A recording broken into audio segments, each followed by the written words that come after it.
Good morning, good afternoon, and good evening, and welcome to the 579th episode of Travel Itch Radio. Yes, I'm Roger Noriega, pinch hitting for Dan Schlossberg, and we are in our 14th season on Travel Itch Radio. Yeah, we haven't changed the name yet.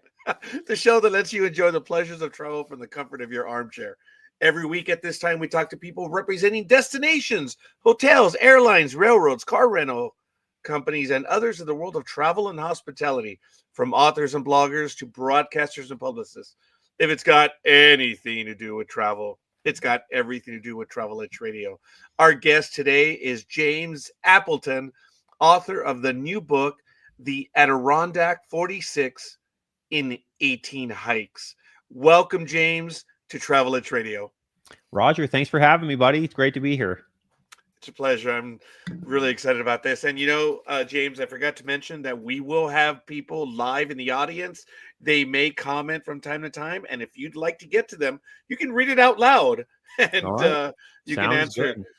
Everyone in the chat room, let us know who you are and where you hail from. And if you have any questions or comments, let's hear them. So 46 for 46 is great in baseball, but also in mountain climbing. Your book features the 46 high peaks of the Adirondacks and tells people how to follow in your footsteps, literally. But what is the definition of a high peak? Does it have anything to do with altitude? Sure. So the 46 high peaks are the mountains in New York State that are over 4,000 foot elevation, which, out west, people might say, oh, that's a small little hill, but the mountain, that's what we got here. Those are the mountains. And becoming an Adirondack 46er is somebody who hiked all 46 of these 4,000 foot peaks. And that's what the book is about, basically how to do all 46 in 18 hikes. And I outline the whole journey, start to finish. Wow. I didn't think about that. 4,000. That's significant. Out here on the West Coast, we have a few passes that might be a little bit higher, but that's in the car. That's neither here nor there. You're a licensed outdoor guide who lives in Lake Placid, New York, right in the heart of the Adirondacks. Tell our viewers how you became interested in climbing mountains. It's actually funny. So I grew up in Lake Placid, and this is like an outdoors paradise, the Adirondack Park. It's the biggest protected wilderness in the United States. It's bigger than 5 different states in the United States. So it's big, 6 million acres. Growing up here, though, had no desire. I just didn't care. You're a kid, you grow up in amazing places, mountains everywhere. And as a kid, small town, you're just I don't care. You know what I mean? You have that kind of feeling. So it wasn't until later in life when I was gone, had moved away, become an adult, etc. I was touring in a band, touring all over the country. And every time I'd get out west, I'd see all the mountains and be like, man, this is so awesome. These mountains, this is so great. And then it just one day occurred to me, you grew up in a place where you saw mountains anywhere you drive every day of your life, but you never noticed them. And now you're somewhere else and you notice them. It's whoa, it feels like home. That's why you love it so much. So anyways, later in life, in my late adulthood, I had undergone a full physical fitness transformation, which dropped almost 100 pounds, just lifted weights, ate better, did the thing, really boring. But because of that, it introduced me to the ability to go climb mountains, and I was able to finally go climb mountains and not feel like I was going to die every time I get to the top of a mountain. And all of a sudden, that kind of was a light bulb went off. Oh, this activity of hiking can actually be enjoyable when you're physically fit to do the hiking. And that was what started it. That was the catalyst. And anyone that goes in the outdoors knows does not take long for the great outdoors to just grab your heart and become an obsession. And I mean, it's not only an obsession, I literally make my living around that concept now. So yeah, that's my story. Started out never caring, and then eventually it has become my everyday, quite frankly. We're definitely going to go to some of the comments. A few of them are already comedians. James, please be careful when you're climbing up the mountains. It's only 380 million Americans left. We need them all alive. So I'll do my best. That is polar safely. Definitely. Justin Field says, what's the tallest mountain you've ever climbed? That would, for me, that would be Mount Marcy, which is the tallest mountain in New York State, 5,344 feet. But most of the mountains around here have over 3,000 feet of elevation gain. So they're all there, and they just kind of go straight up the mountain. So the trails here in the Adirondack Park are unique in the sense of, they don't really kind of skirt their way up the mountain. They just zip. So you get in really good shape, but that's also why, as I said, like growing up, whenever I'd hike a mountain here, it'd be like, this sucks. It's so hard and difficult. But eventually it became more of an enjoyable experience instead of an absolute, just like terrible one. But that's my background. James, you mentioned very quickly that term, 3,000 gain.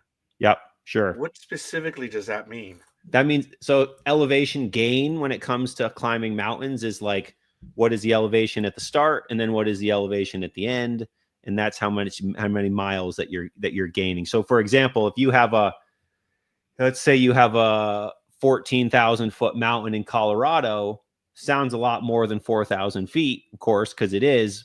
But if the trailhead that you'd start hiking it starts at 11,000 feet, well, you're only climbing 3,000 feet. You know what I'm saying? So like, Yeah. it just means the amount of elevation total for the entire hike, or for, like, I guess, each mountain. Understood. I appreciate. I'd heard that from geography, and I'd heard a few other climbers, and I Great didn't question. understand. Great No, question. I appreciate that. No, thank you, James. If you would you tell us about your book? Is it an instructional or a recounting of your climbing experiences, or even both? Well, lucky for you, Roger, it is actually both. So it is, yeah. So it's equal parts entertainment, information, and story. So I'm giving you an actual like playbook to climb all 46 high peaks, trailheads, what to do, what mountains pair well together, how to pair them together, where to hike these ones from, etc.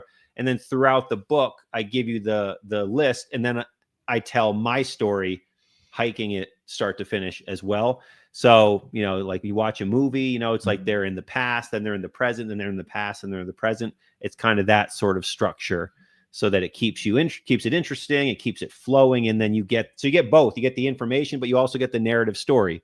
And that storytelling is where my whole platform with my podcast and everything kind of stemmed from, the idea of being able to retell the story. So it's exciting because there's books about, there's guidebooks and stuff like that for climbing the Adirondack 46, which here on the East Coast and in the Northeast is like, it's a very big, very popular thing. I know you're in California, but out here in the Northeast, very popular. But this is the first time that anyone's actual like journey has been chronicled start to finish in a book. So that's actually what I'm most excited about, is that it has the fun informational stuff, so you can do it too, but you can also hear a story of somebody who did it as well and did what they're actually talking about in the hikes. James, is this the one itself, the one that we're talking about right now? Yes, it is. That's the cover. That's me on a mountain called Mount Colvin, right here in the high peaks, Adirondack high peaks. Now, based on that, the book, at least I believe, is divided into 18 different hikes. Does each Correct. one of those last a full day or even more than a day? The way that I structured the hikes they're all day hikes. Most of the time when people are here in the Adirondack high peaks, they'll do some camping. It's a more fun experience, right? You're out there for multiple days. But the way I structured this was so that every day was out, in and out, in and out. So some of the days are long, but ultimately that is how I have it structured in this book, to show that you can do all 46 without having to camp if you don't want to. But I also offer plenty of suggestions for camping throughout the book. How long would it take anyone to climb all 46 peaks described in your book? Well, the current fastest known time, I think, is like, it's like 4 days, 4 or 5 days. Oh, really? Yeah, I mean, that's the fastest known times, the people that are the athletes of the world. But sometimes it takes people a lifetime. For me, I hiked them all in one summer, which is considered insanely fast. Yes. But again, if it's 18 hikes, if in their day hikes, like if you did one a week, you could do them in, a few months. But in general, I'd say it takes people a few years typically to hike them, depending when you can come up. But as fast as like 3 or 4, as fast as like 4 or 5 days to, a lifetime, kind of anywhere in between. Now we're going to go back to the book several times in this interview, but I have to ask, Yes. if such as yourself, how often do you go out for a hike and allowing for recovery and rest because you can get tired doing this, and someone who stays behind a desk has no concept of that. hmm Uh, What does it, or how does it work for you? well, for me, I'm out there a lot. I'm definitely out there, weekly to bi-weekly, I would say. Of course, I live in Lake Placid, New York, so I'm like right in the smack in the middle of this again, this like outdoors paradise. There's 100 different trailheads within 50-mile radius of me. Wow. So I mean, they're everywhere. So it's like there's so much to do, and I love to be out there. So I'm out there all the time. But in terms of training or like feeling, recovering from the mountains, if you train physically for it so that it becomes fun, you don't really need much recovery. But there's also the idea of that anyone could kind of stumble their way up a mountain and then be absolutely destroyed by the time they get to the top. I've been that person. And then for days after, as you get back to the trailhead, you might take a week to recover. But when you physically train purposely and strategically, which is what I do and what I help people do, it's actually what my entire business revolves around. All of a sudden, again, hiking mountains like it was for me becomes more fun and less of a strenuous task, and you can actually enjoy the experience. Excellent. We're talking with James Appleton, author of the Adirondack 46. The book has maps of the mountains, trail photos, and descriptions of every hike. Now, does it also suggest which trailheads provide the best access? Yeah. So I talk about trailheads. I'll tell you which ones. Well, I have a whole chapter on trailheads. Here are all the trailheads that you can access different mountains, different high peaks from. There's only, actually, I should probably know it off the top of my head, but there's probably like 8 or 9 of them throughout the high peaks, and you'll access all of them from one of these trailheads. Some of the trailheads you'll access a dozen mountains from. Some of them you'll access one from. But I go through every bit you might need to know for sure. Uh, Way off topic. We have the Beautiful. Pacific Crest Trail out here. Yep. Is there anything along the lines of that and the Adirondacks? Is there a primary trail?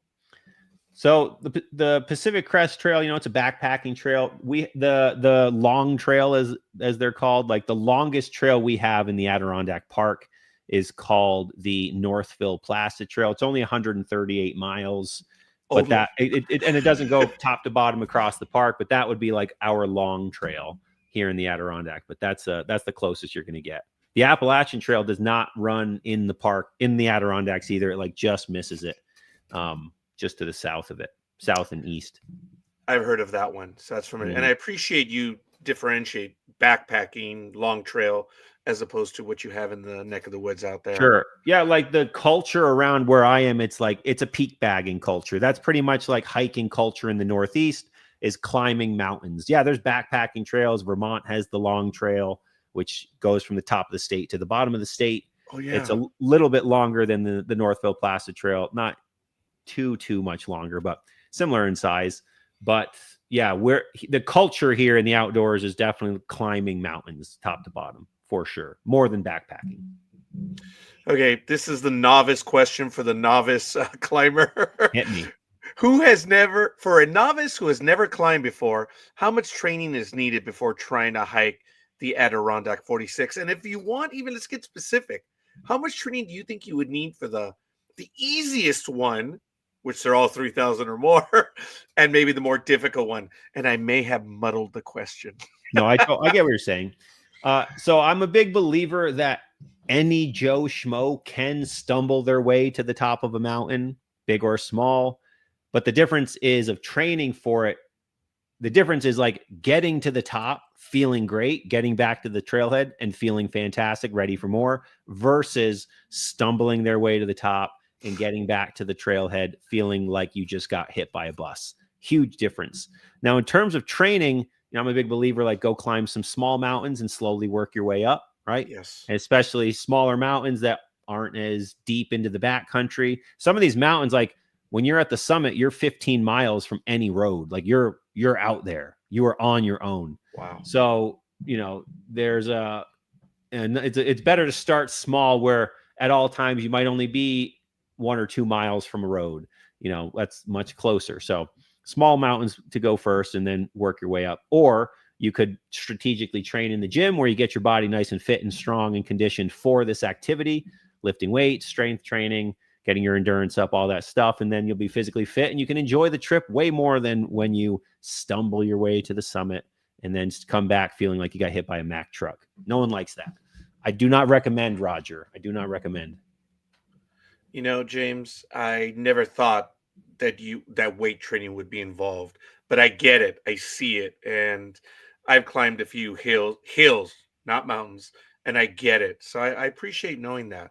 Sure. Oh, that is You cool. think about it, it's like any physical activity, right? Like you're climbing up a mountain, like in the backcountry. The mountains, they don't care about you. You're either going to make it or you're not. So physically training so that your legs are strong, your joints are strong, your hips are strong, your back is strong to hold the backpack, your condition, your heart and lungs are strong. Like, the stronger you are, the better you're going to perform, because it really is, when you think about it, especially climbing mountains or like a long distance backpacking trail, it is an athletic performance. You have to maneuver your body out in nature, wearing a heavy backpack, up rocks, over boulders, under trees, up ledges. It's like, so the more prepared you are physically from a fitness standpoint, just like with your gear, the better off you'll be. 100%. Wow. Oh, that is good to know. Now, you have chapters on camping, hiking etiquette, which I didn't know there was such a thing, and safety, which I assume involves proper care of campfires and protection from storms, especially lightning. Yep. But what about the winter weather? And if you can touch about the hiking etiquette, I didn't know there was any. Sure. Well, most people don't know, right? Like you don't know, and I think the chapter's called the unwritten rules of the hiking. Yeah. That's the thing. It's like nobody knows that. You only learn that by being out there and getting some weird looks or eventually learning from someone else, so that's why I decided, let's put this in the book so people who are new to hiking can learn the unwritten rules and the etiquette out there. So, I guess we'll start with that question. So things like, if you're going up and you pass someone coming down, who has the right of way? In that situation, the person going up has the right of way. So if you're coming down, step to the side of the trail, let them go up. Like things like that you just wouldn't know, right? It's not like it's a rule. It's just like, again, the unwritten rules of hiking etiquette. But stuff like that, I go throughout the book. Leave No Trace principles. Leave No Trace is an organization out of Colorado that is basically trying to keep the outdoors, clean and enjoyable and nice for everybody. That's pretty much what their organization does. So I talk about the principles of the Leave No Trace organization as well in terms of hiking etiquette. Don't let your trip ruin someone else's trip, the same way you don't want your trip ruined by someone else, right? Like we all should, the golden rule pretty much can sum up any sort of etiquette in life when you really think about it. I appreciate that. I apologize for the dogs. I'm happy next about door. Fair enough. Yeah, they're going wild. I apologize. Is it safe to assume winter lasts longer on the peaks than it does down below? And like Mount Washington, can it snow any day of the year on top of the 46 peaks you described? There'll be snow. So, winter, like in my front yard, winter starts in, November and lasts until May 1st is when you can say like, okay, I think winter's done now. You might get that early May snowstorm that just makes you want to kill yourself. But winter's long here. So in the mountains, even more so, for sure. There'll be snow on Mount Marcy, the tallest mountain here. There'll be patches of snow until early July, mid-July in some places typically. But I'd say the snow in the mountains, October through June typically. And that's not the whole mountain, but like, the higher elevation. No, I get that. What mountains in the Adirondacks pair best? Sorry. No, all good. It's a tough word. It's a word. If you see it a lot, it rolls off the tongue. If you've never seen it, it's like, what is this Adirondack place? Not a problem. What mountains pair best? I would say the most popular mountains in the Adirondack Park are two high peaks called Cascade and Porter Mountains. They're like undoubtedly the most hiked mountains in the Adirondacks, basically because they are 246 high peaks. So there's that draw, right, of climbing the 46. They're considered the easiest ones, even though they're not really easy. They're just, you park at the trailhead and you just immediately start going up that mountain. Whereas most of our mountains have a long trip to get to the base of the mountain. So you might have 3 or 4 or 5, 6 miles in the woods just to get to the base to start climbing. Whereas these mountains I just mentioned, Cascade and Porter, fortunately you start at the trailhead and you just start going up. So it's a shorter hike because of that. So I'd say Cascade and Porter are going to be your number one go-tos for people who come here, but that's typically how it works. James, we may have touched on this. I don't know if you want to enlighten us any further, but what are the leave no trace principles that you advocate in your book? Because you did mention the golden rule. Mm-hmm. Yeah. So again, the leave no trace principles are, they're the organization that they basically try to create the outdoors to be a space that is, everyone takes care of it, right? Like when you think about it, you're a guest in the outdoors. We don't own that place. The animals do, the land does, etc. So, the leave no trace principles are to help do that. And I'm happy to name what they are.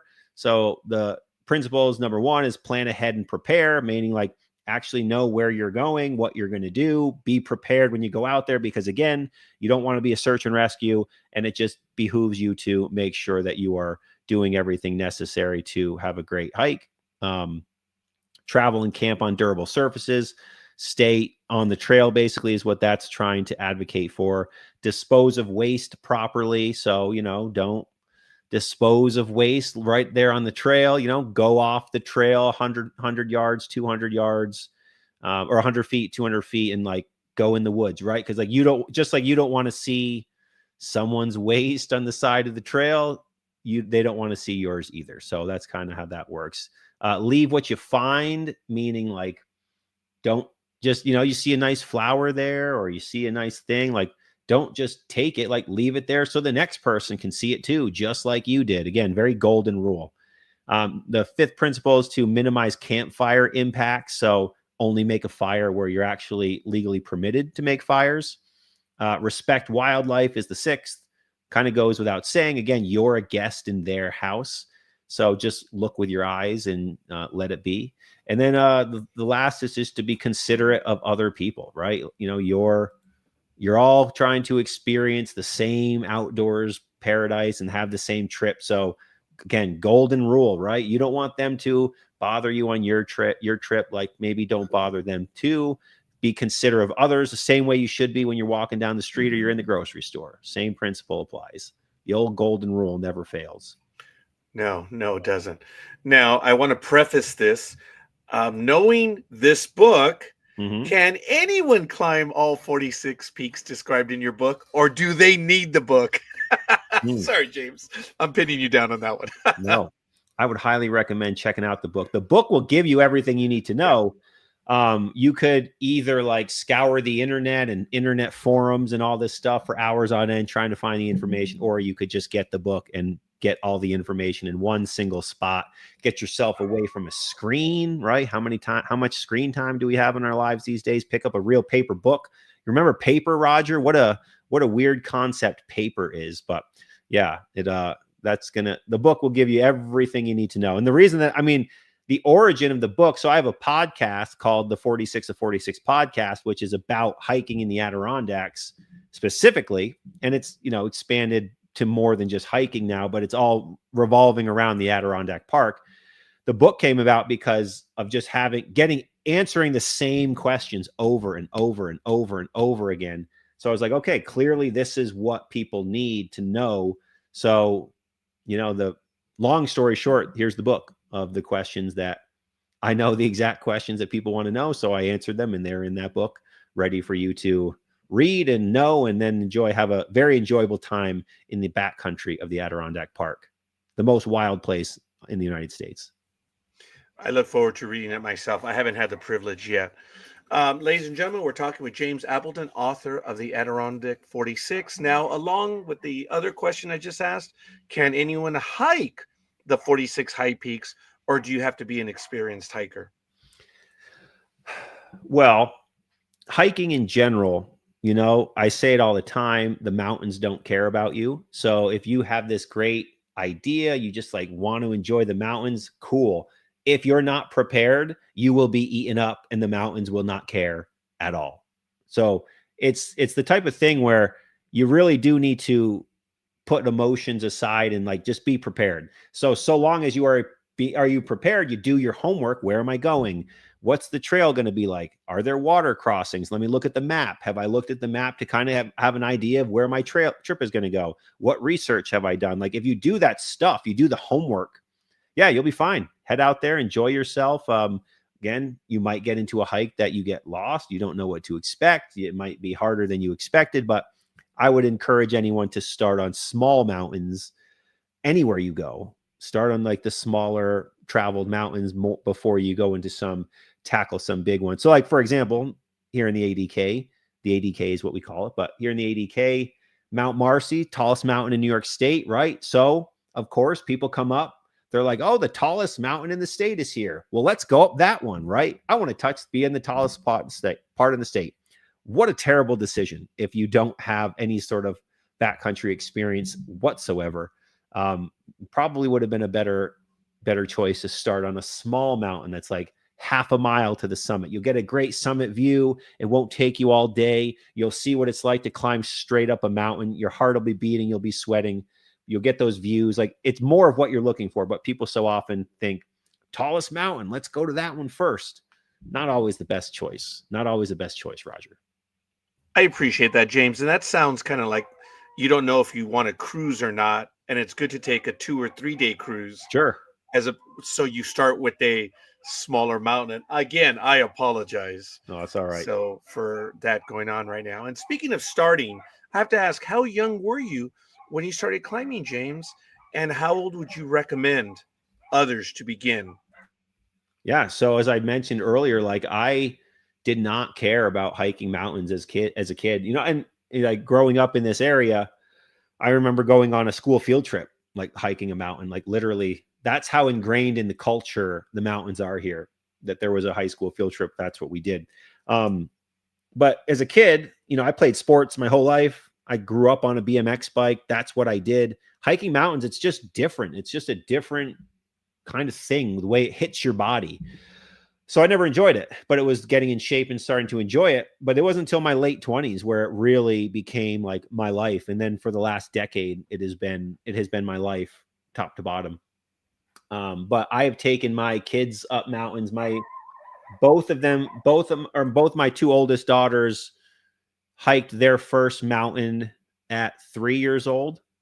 At 3. So, it depends on where you're going. How long is it? It might take you, like the mountain that we hiked, I can get up that mountain in probably, if I run, I could get up it in like 16 minutes, maybe 17, 18 minutes. So I think I remember when we first did it, probably took us 2 hours to get up. So you do it, you let it be what it is. But getting kids outdoors and away from screens, right? Like we all kind of know how important that is these days. So the more you can do it, the more you can instill that desire to be out in nature and out in the woods and experience that like nature therapy that comes with it, or mountain therapy, as I call it. Everyone's going to be in a better place because of it. Okay, I'm a geography maven myself, and I have a rough idea on what we're looking at. But run up a mountain? Come on, James. Who does that? Sometimes you just got to get up it quick, right, Roger? You just got to be like, all right, I don't got a lot of time. I got to go up. I got to get a workout in. When a mountain is only, like I said, like we have mountains that it's going to be, a 17, 18 mile day to hike one mountain. And we have mountains where it's like, it's half a mile to the summit straight up, but it's only half a mile. So, there's everything in between. So that's the beauty that's why I said, like, this is like an outdoors paradise, the Adirondack Park, because there's just so many options and they're everywhere. So a lot of things, but sometimes you just got to get to the top, get your view in, get back down and continue on with your afternoon instead of it taking, most of the day or all of the day. That's why I like having those little mountains. In fact, I go up the little mountains more than the big ones for that exact reason. I get out, enjoy the view, come back in. I hear you. I appreciate it. I get that. I hear you. That's good to know. What are some of the helpful high peak tips in your book? So I go through, kind of like things you just probably wouldn't know to think about for certain mountains. So there, things like certain mountains, there's a, let's say, a trail junction that's really deceiving, that gets everybody, because there's like an arrow, a sign with an arrow pointing left. But if you're hiking a certain mountain range, which 90% of people are, they actually want to go right, because the arrow pointing left keeps you on the state maintained hiking trails, whereas the trail to the right is technically what we call unmaintained trails. So the state has no obligation to that trail. But like if you're hiking these 3 mountains, that's the trail you want to go on. But when you're hiking, you're just going to naturally see this wooden sign with an arrow and think, oh yeah, that's where I should go. And it's the wrong way. So things like that you just hiking for the first time, you just wouldn't know to look for it.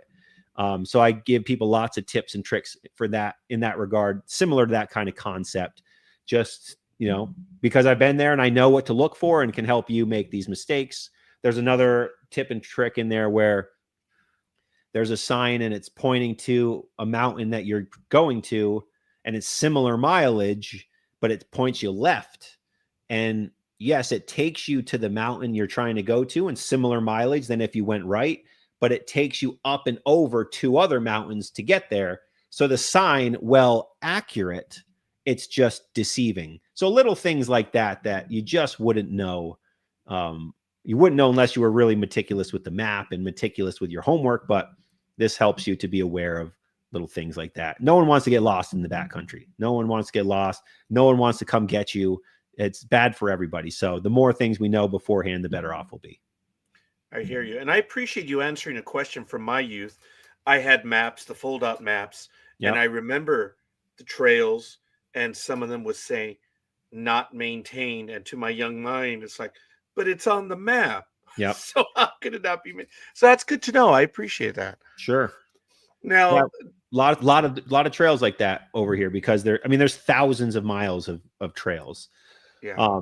So there's a lot are just DEC, the forest ranger trails, or the state maintained trails. And there's trails that organizations like the Adirondack 46ers organization, which is a non-for-profit, like they raise money to maintain some trails and to do trail work. So it's like, it's very collective sort of effort to maintain the trails, because there's so many of them.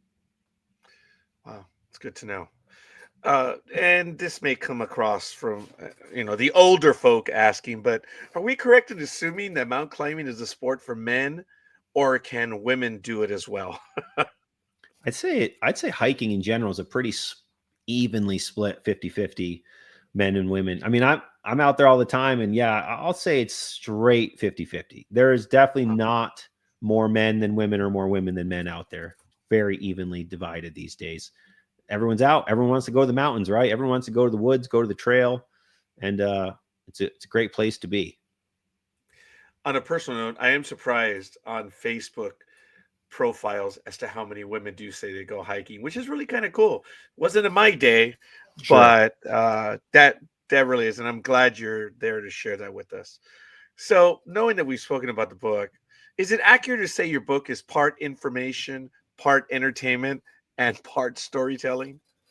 I'd say it's very accurate, Roger. Very accurate. It's like you've read it already. You just know. But yeah, that's it. That's what I like. I like giving you information so you can do it too. And then let's hear a story about someone who did it that you read about. It's like that documentary, or not documentary. It's like that narrative movie where they keep flashing back from present to past, present to past, present to past. And those are always fun movies to watch. They keep switching around, and that's pretty much how I structure the book as well. This is Travel Itch Radio with Dan Schlossberg, who's off this week, and Roger Noriega. We're in our 14th season and approaching our 600th episode. We're live at 5 p.m. Pacific time, 5 p.m. Eastern, every Thursday on LinkedIn, YouTube, WhatsApp, X, Twitter, and Facebook, among others. And that's 2 p.m. Pacific. We're talking with James Appleton, author of the Adirondack 46.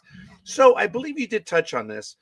You have hiked high peaks outside of the Adirondacks. If so, when and where? I've done plenty of hiking in other places, but the majority of my hiking is all here. I mean, there's a lifetime of mountains to climb here. And for 17 years, I traveled for work. So mostly to New York, back down to New York City, where I worked in the film industry for 17 years. So I have no desire, Roger, to ever travel like for play when my play is outdoors related, because this is where I live. So I don't ever have to go anywhere for play. I have no desire to go for play, because to go to work, I travel. So I'm like, I do the opposite. Most people live where they work and then travel for play. I'm the polar opposite. I have the exact opposite lifestyle. Wow. I chose to live where I want to play. Yeah. Ultimately, is really how it worked. So as opposed to live where I want to work. But in my line of work, in the film industry, like there's plenty of time off between movies or between TV series. So it just kind of works out that way.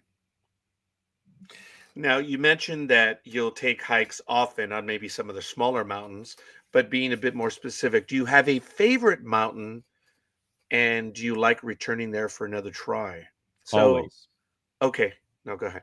Yeah, no, I mean, there's some mountains I've probably hiked 100 times, because like I was saying before, I like the short mountains where it's only going to take an hour and a half of my time. I can just run up it, run down, and then continue on with my day. Because like I said, like it's so easy because of where I live. It's so accessible. So like the Adirondack Park is unlike any place in the country. Picture a national park, but there's towns inside of it. It's not like here's the gates to the park. You go to the parking lot. Now you go hiking. And it's like picture towns inside that. Like that's what this park is. Which is why it's so unique and unlike anywhere else in the United States. So because of that, I have just so much access to go up mountains constantly. So I take advantage. But yeah, the little mountains, Mount Van Hovenberg, Mount Joe, those are two mountains I go up more than anything, because the views are amazing. The hike is quick. And it never gets old. Never gets old, Roger. Next time you're here, I'm going to take you up them. You just hit me up. We'll go up. That's very kind of you, James. Mm-hmm. I may be able to do so within the next year or so. Amen. All kidding aside, it's been a while since I've been up in Big Bear, and I did a few trails myself, but it was short, and I'm not going to say sweet, because I was out of my age group. I get it. But I definitely would love to get back into that, because I have done it. But I am no climber. But I have climbed a few hills. Sure. I mentioned that earlier. Very good. So I would love to get back into it, no doubt. I mean, great being outdoors, right?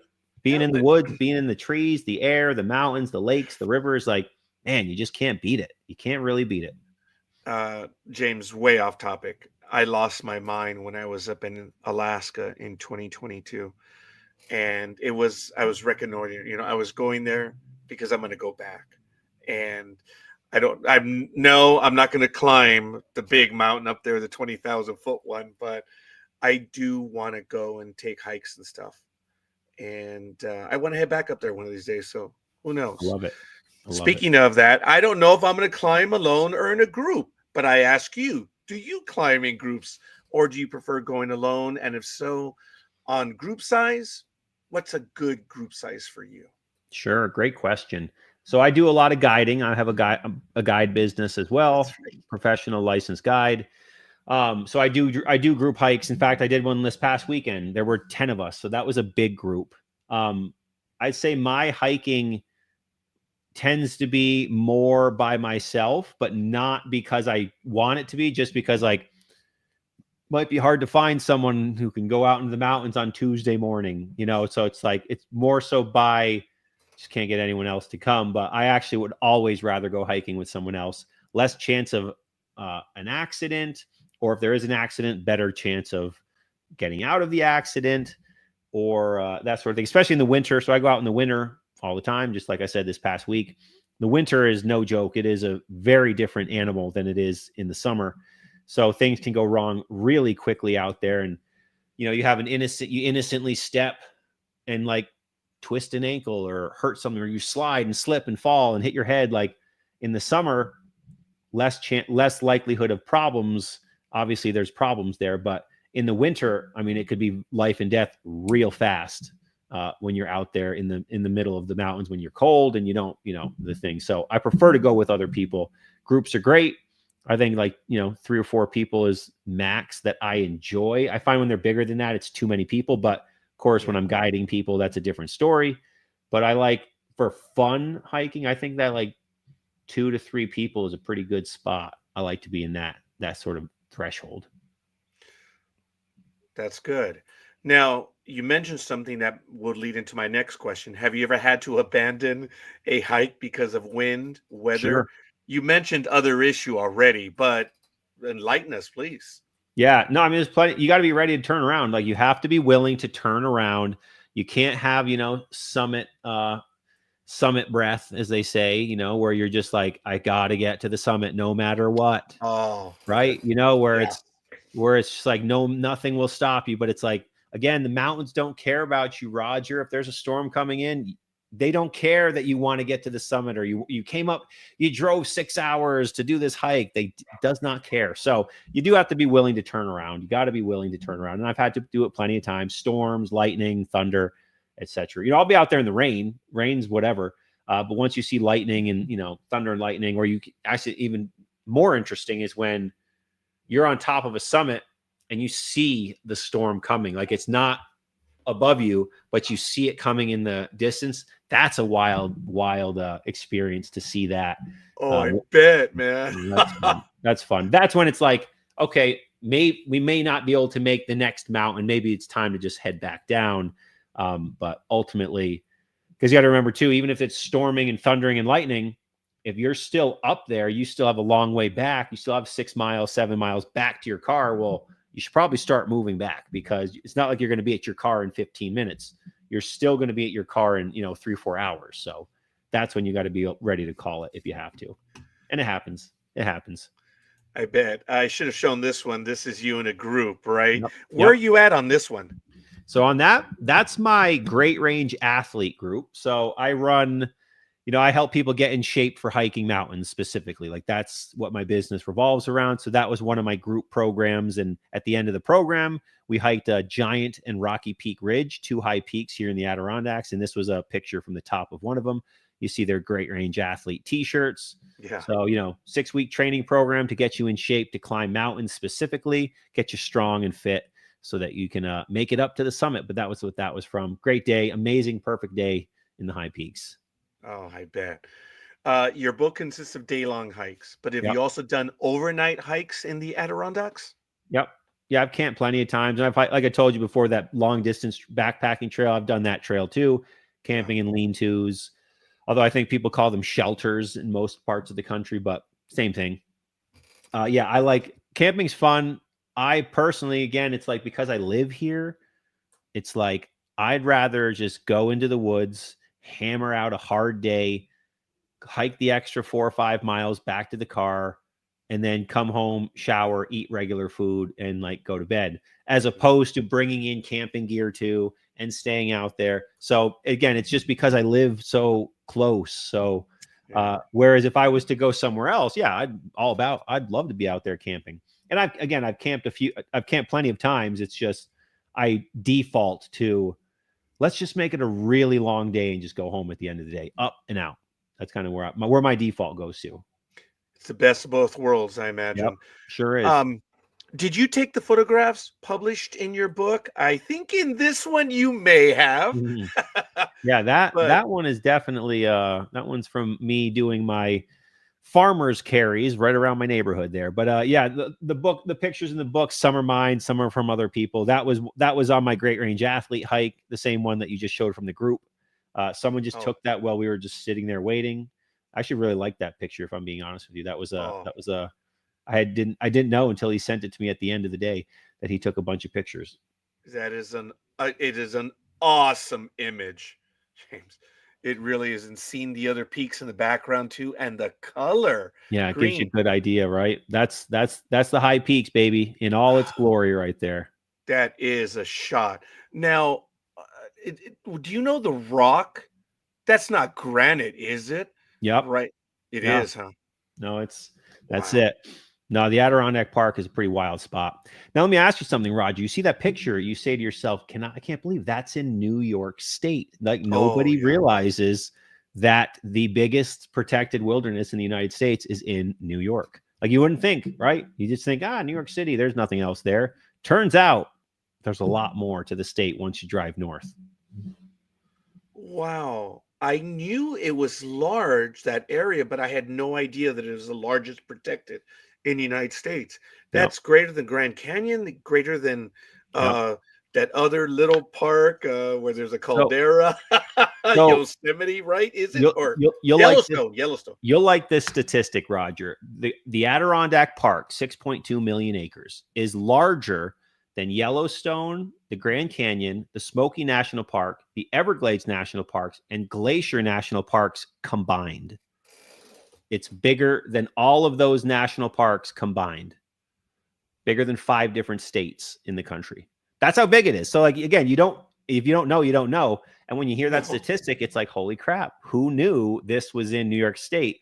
Which is why, on a national level, the Adirondacks is this like kind of little secret, but in the Northeast, it's definitely not a secret at all. It's 1 day's drive from 60 million Americans and Canadians, so it's a pretty hot destination for any sort of outdoors anything. And when you drive into the park, you cross, what's called the Blue Line, which they call it the Blue Line because on the original maps, it was blue. So it just kind of got that nickname. And now that's like a part of culture, calling it the Blue Line. But when you cross over into the park and you pass the signs that say now entering the Adirondack Park, I'm telling you, it feels like you like go back in time. Like, life is just slower. It slows down. It's not country life here. It's mountain life. And it's just a different thing. And here, being in Lake Placid, we were talking before we started, obviously had the Olympics in 1980 and 1932. In fact, the bobsled World Championships are literally this coming weekend.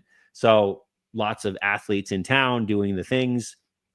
It's a sporty area, sporty town. Like, you're never going to drive somewhere in the summer and not pass people running, people bicycling, canoes or kayaks on someone's car. Like, you will never not see that. So it's neat in that regard. It's a very interesting part of the country over here, the ADK.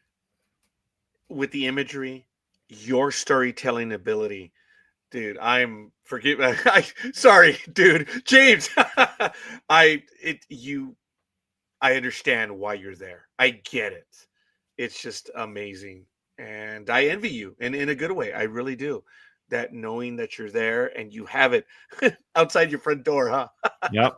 It's amazing.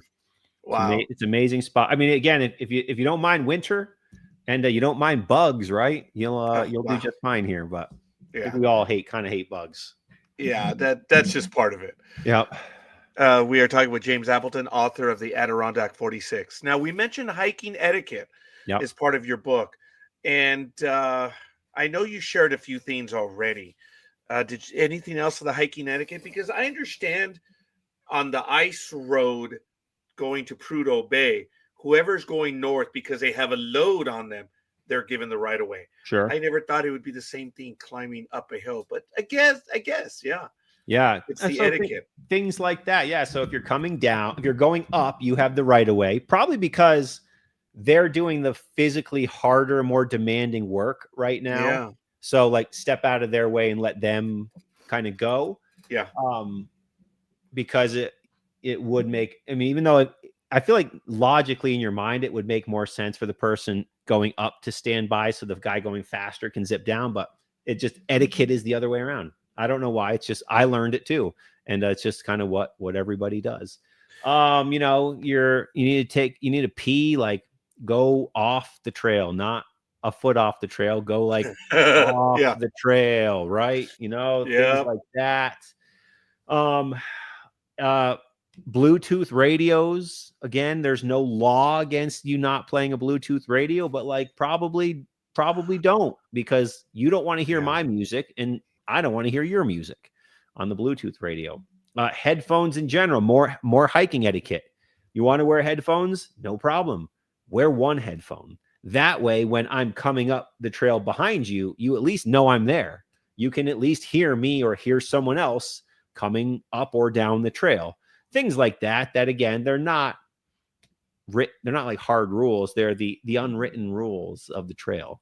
Just so you know, just be aware of it. You can choose. I'm never going to tell you what to do.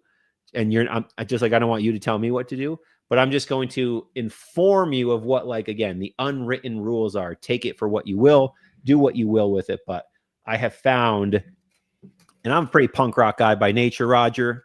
I'm pretty like anti all things government in my life, but things like the unwritten rules of the trail, things like the way traffic works, who has the right of way and stuff, like, it works. So don't break it. It ain't broke. Don't fix it. Things like the right of way in the car, right of way on trail, the stuff works. So just, let it be. Let it be.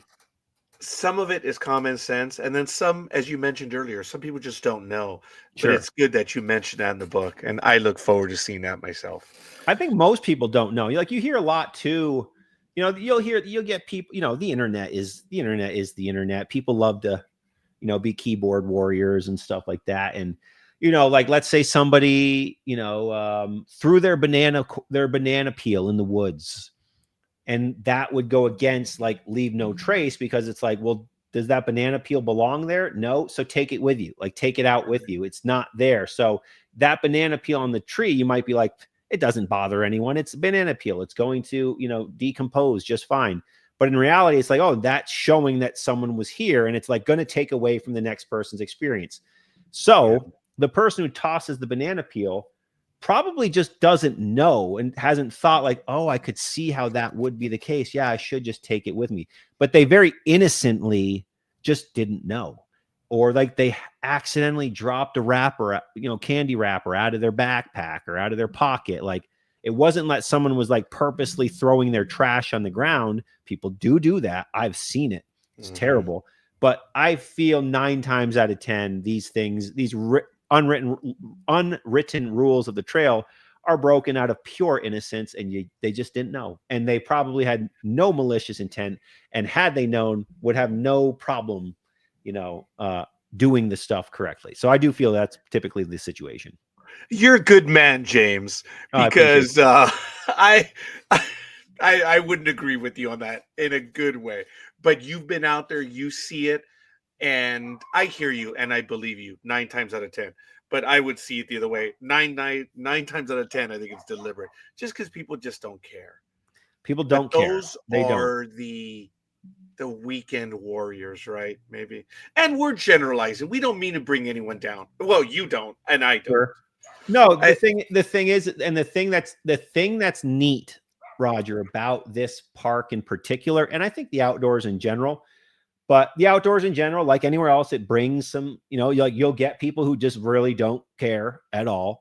But what's neat about this place in particular is the other people care so much that they'll pick your trash up after you threw the trash on the ground, because it's not about you. It's not about them. It's about the park. It's about the mountains. It's about the trails, because there's such a diehard love for this place. So like I told you, I have a podcast called the 46 of 46 podcast. It's about the Adirondacks, outdoor recreation here, history, all the stuff. I'll ask all the time. And most of my listeners they don't live in the park. They live all around the Northeast, who are obsessed with this park, and they wish they could be here. They wish they lived here, all the stuff. I ask all the time, what is it like? Describe the Adirondack Park in your words. I'll ask people on social media. I'll put a post up, and you wouldn't believe how many people say it just feels like home. Every time I get into that park, I feel like I'm home. And I don't live here. I don't live there. It just has that feeling. So because of that, there is like, you got the bad eggs who will just be the bad eggs. Yeah. The good eggs are going to far and beyond make up for the unfortunate activities of the bad eggs. They're going to pick up your trash. They're going to do what needs to be done, because the trail matters more than you. The trail matters more than how annoyed I am that you threw the trash down. It's ultimately that. But I think that's a beautiful thing about the outdoors in general, but definitely the Adirondack Park. Climbers of mountains like Everest need guides. Is it true of the mountains of the United States needing guides as well? If you don't have the experience, I would always say hire a guide, because you will get a master class during that day about all your questions answered. You'll get one-on-one guidance. Like, you will always come away from one day paying for a guide to take you up a mountain. The amount of experience and knowledge you'll have is just far and beyond more than hours and hours and hours and hours of just like Google searches. So I'm a big bottom line guy. I'm a big type of person where I have no problem paying for people's knowledge to learn it faster. So I'm that type of person. So I feel that the benefits of having a guide for that reason alone makes it worthwhile. But then when you also take into account that you're going into a place that, as I said, the mountains don't care about you, you could die out there. So it's there's a lot of reasons to hire a guide. You don't need one, but you can do all the homework yourself. But it will definitely make things safer and faster if you don't have the experience or the knowledge of the area. You could have plenty of experience, but maybe not the knowledge of the area. Still worthwhile, even just to get that knowledge, because again, one day with a guide is going to give you you're going to make all your money back in just information, in my opinion, let alone safety. Safety, I don't know, safer and faster. That Yep. stands out. James, you're also the author of Adirondack Campfire Stories. Is that a kid's book? And what kind of stories are included? Are there truth and does it include truth or fiction, or maybe even a little bit of both? Is that the book or no? That's No, another one. that's my first book, From 1 to 46. That was actually an ebook that I wrote that I had printed into an actual book. That was my very first book right there, From 1 to 46. Awesome. No, Adirondack Campfire Stories is not. It's not a children's book, but it's not a children's book. So on my podcast, I created what I called Adirondack Campfire Stories, where I created like these typical classic campfire stories, and I set them all around familiar places in the Adirondack Park, mountains people know, trails people know, lakes people know. So that now when they go there, they could think like when they're climbing Nye Mountain, they could be like, oh, I wonder if the Nye Wolf is going to show up today. And I get messages all the time, climb Nye Mountain, no sign of the Nye Wolf today. That's one story. But I basically just created these stories and I set them in all different places. And, everyone loves a good campfire story. So they're meant to be read around a campfire. The episodes on the podcast, people absolutely love them. They're actually fantastic episodes. I really like them too. But it eventually turned into like I had all these stories and I turned it into a book, wrote some more stories for the book specifically. But that's it's your classic campfire story tales where, is it true? Maybe, maybe not. I'll tell you right now, in that book, some of those stories are completely true.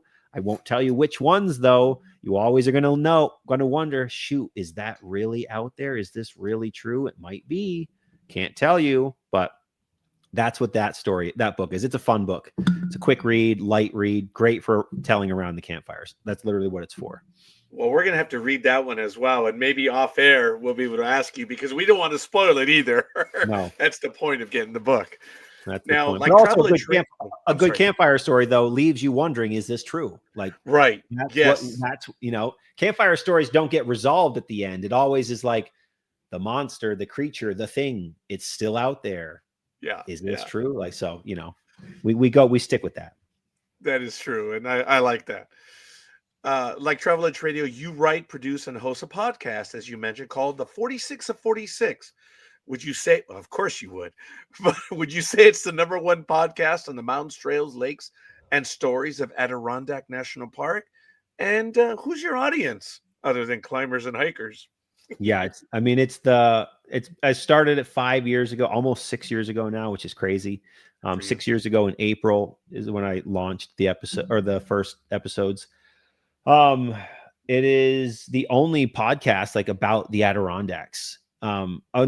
So it's like, it's the podcast of the Adirondack Park. And that's why, it's like an outdoors show, and I've had people plenty of times like, when are you going to like tell stories from other places? And I'm like, I'm not. This is about, it's about here. That's what it's about. That's why people listen. because most of my audience is all around the Northeast. I mean, I have people all over the country and the world who listen, who are like obsessed with the Adirondacks, but the vast majority of the people who listen are, New York City, New Jersey, Rochester, Buffalo, Massachusetts, Boston, Washington, D.C., like, Northeast area ish. So it gives them a connection to this place, as I told you about, that so many people feel like they're at home when they enter this blue line.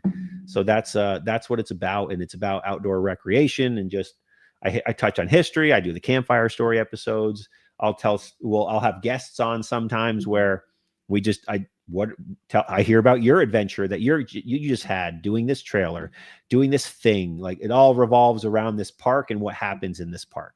That's the podcast. Wow, that is good. Are you also a skier since you spend some time up in the mountains? I grew up snowboarding, but once I went to college, it slowly faded out, and then I haven't done it. But actually, this winter I picked up cross-country skiing. So that's a new fun activity to be doing this winter. Oh, I bet. Now, I know you mentioned about the travel earlier, but do you head for the hills or do you like the ocean as well? Like when you have a chance to go on vacation? We actually my family and I went on our very first family vacation in 8 years this past summer, and we took our kids to the ocean up in Maine. We went in July, went to Maine. It was excellent. So I hope to do that more. Girls had never been. My daughters are 10, 6, and 2, and none of them had been to the ocean. 2 of them had never been on a vacation, period. So we went, and it was awesome. But yeah, we went to the ocean. It was a good time. That is awesome. And that's where I actually will always want to retreat to the mountains anywhere, but I can see how, like, this is fun too, because it's different from what we have. Yeah. So the ocean seems to be something we'll go back to 100%. Yeah, on a personal note, I have to tell you, I'm fortunate. I have the ocean 40 minutes away. I have the mountains 15 minutes away. And then I have the high deserts about an hour away. That's unreal. No, it's amazing. That's another thing. Maybe we could have a conversation about that in the future, but that's not right now. How do Travel Itch Radio viewers buy your books? Mm-hmm. You have several. Yeah, I mean, you could get them on all the usual players: Barnes & Noble, Amazon. You could go to your local bookstore and request it. The publishing company has the same distribution that anybody else would have, so they can get anybody can get it. Support your local bookstore, or if you want to be convenient, you could go on Amazon. It is currently a #1 top new release on Amazon, which is exciting. Second book that has been a top new release, and it officially comes out March 4th, which is actually 6 weeks from today. So I'm pretty excited. Almost there. There. Forgive me, but that's a hell's yeah. Thank you. I appreciate that. Way to go. Congratulations. Thank you. Now, there's one other thing before I get to, I think, our last question, but this is you. Would you tell me about this? What is this? Tell me, James. Sure. So that's from my that's just like a post from my Instagram page. Smart hiking is having the self-awareness to know when to push yourself and when to turn around. Either way, the mountains are going to teach you something. It's just my whole platform again revolves around the outdoors, revolves around hiking. Like for a living, I get people in shape for climbing mountains. Literally, that's literally what my business revolves around. I help you get into the mountains any way that, whether that's information, whether that's literally physically, all these things. That's kind of what I do now and what my life revolves around. So again, that's just a message that you do need to know. Sometimes you got to turn around. Don't have that summit breath, as I said, where it's just like, that's all you're looking for. So you got to know when to do it. Our guest today has been James Appleton, author of the Adirondack 46 and 18 hikes. He has suffered through an interview with me today, and I want to thank him for being a guest on Travel Itch Radio. Yeah, I was not a suffer fest at all, Roger. It's been a damn pleasure being here, buddy. I appreciate it. Well, it was a pleasure, but I think it was implied it was 30 minutes, and I stole your time, James, and I'm so sorry for that. Happy to be here.